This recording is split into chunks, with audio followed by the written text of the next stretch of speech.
Travel gelap diamankan di Tegal, sopir ngaku layat orang tuanya meninggal. Satlantas Polres Tegal bersama tim gabungan dari TNI, Satpol PP, dan Dinas Perhubungan Kabupaten Tegal melaksanakan kegiatan pengetatan dalam rangka persiapan penyekatan larangan mudik berlokasi di Pospam Klonengan, Kecamatan Margasari pada Minggu 2 Mei 2021. Pada kegiatan yang berlangsung sejak pagi ini, menyasar kendaraan yang berasal dari Jakarta menuju ke selatan atau arah Banyumas. Dari puluhan kendaraan yang berhasil diberhentikan, ada satu yang menarik perhatian karena sang sopir sampai menangis saat dimintai keterangan oleh petugas.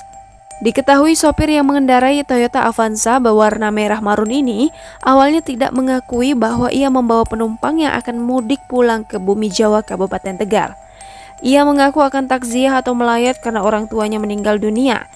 Namun hal ini tidak langsung dipercaya oleh petugas. Setelah dicerca beberapa pertanyaan, akhirnya sopir travel gelap yang bernama Kuswa Revan Ampiri ini mengaku bahwa ia tidak akan takziah, melainkan membawa penumpang dari arah Jakarta menuju Bumi Jawa. Sontak petugas langsung memberikan sedikit imbauan dan nasihat kepada sopir bahwa yang dilakukannya salah. Demi uang yang tidak seberapa, ia sampai tega memberikan alasan orang tuanya meninggal dunia. Tanpa diduga, Kuswa sopir travel gelap ini menangis terseduh mengakui kesalahannya. Sedangkan penumpang yang di dalam kendaraan hanya diam, tidak bisa berbuat banyak dan menerima konsekuensi untuk putar balik. Setelah mengakui kesalahannya, Kuswa diminta untuk melakukan rapid test antigen terlebih dahulu bersama salah satu penumpangnya. Misal hasilnya negatif dan ternyata memang tidak memenuhi syarat kendaraan yang boleh melakukan perjalanan, maka langsung diminta untuk putar balik ke arah asal.